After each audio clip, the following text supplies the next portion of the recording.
বিদায় হজের মর্মবাণী।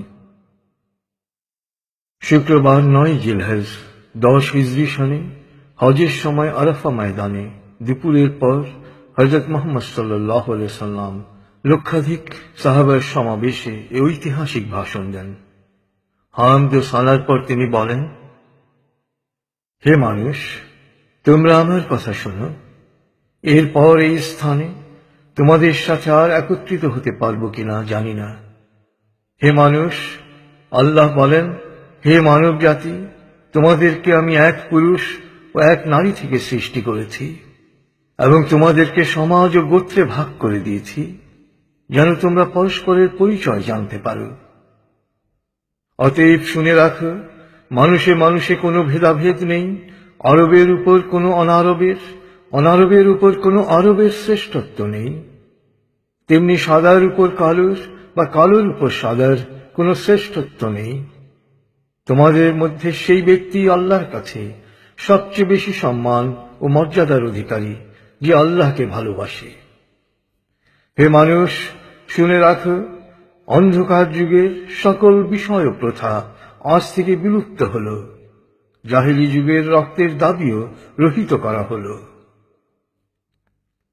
হে মানুষ, শুনে রাখো, অপরাধের দায়িত্ব কেবল অপরাধীর উপরই বর্তায়। পিতা তার পুত্রের জন্যে আর পুত্র তার পিতার অপরাধের জন্যে দায়ী নয়।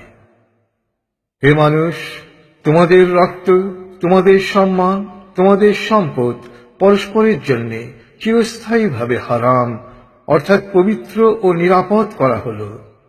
যেমন আজকের এই দিন, আজকের এই মাস, এই শহর সকলের জন্যে পবিত্র ও নিরাপদ। হে মানুষ, তোমরা ঈর্ষা ও হিংসা বিদ্বেষ থেকে দূরে থাকবে। ঈর্ষা ও হিংসা মানুষের সকল সদ্গুণকে ধ্বংস করে। হে মানুষ, নারীদের সম্পর্কে আমি তোমাদের সতর্ক করে দিচ্ছি, তাদের সাথে নিষ্ঠুর আচরণ করো না।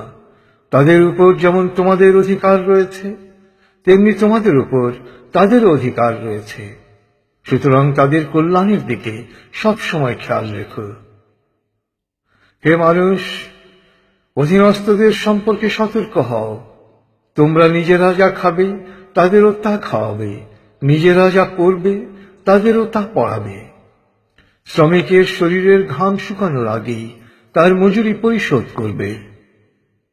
হে মানুষ, বিশ্বাসী সেই ব্যক্তি যার হাত ও মুখ থেকে অন্যের সম্মান, ধন ও প্রাণ নিরাপদ।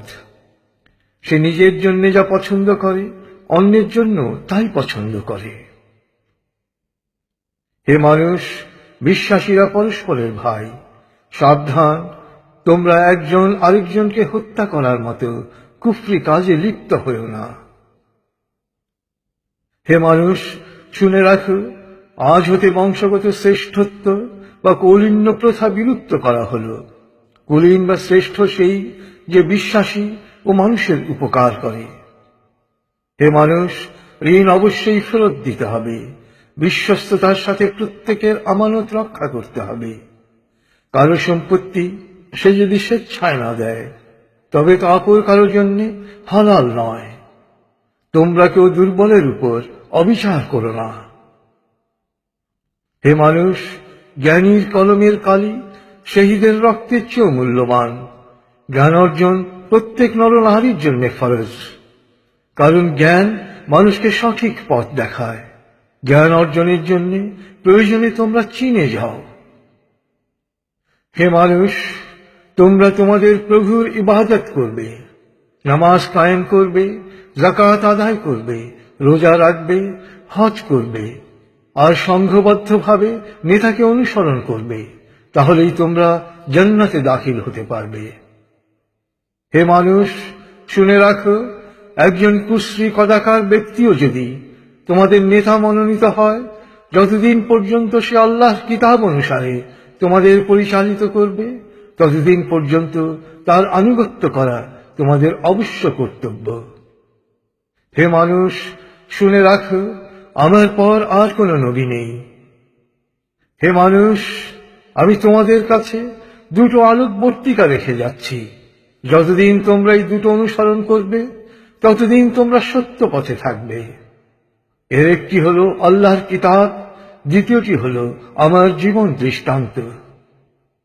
হে মানুষ, তোমরা কখনই ধর্ম নিয়ে বাড়াবাড়ি করো না, কেননা অতীতে বহু জাতি ধর্ম নিয়ে বাড়াবাড়ি করার কারণে ধ্বংস হয়ে গেছে।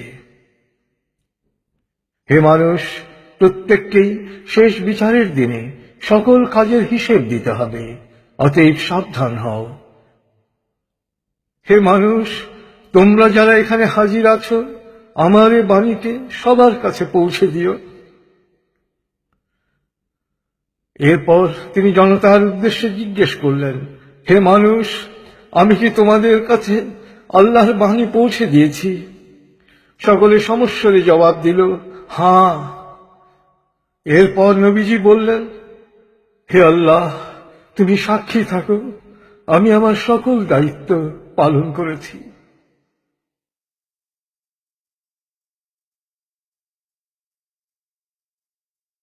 রাসূলুল্লাহ সাল্লাল্লাহু আলাইহি সাল্লামের উম্মত হিসেবে আমাদেরও দায়িত্ব তার এই শেষ বাণী সবার কাছে পৌঁছে দেয়া।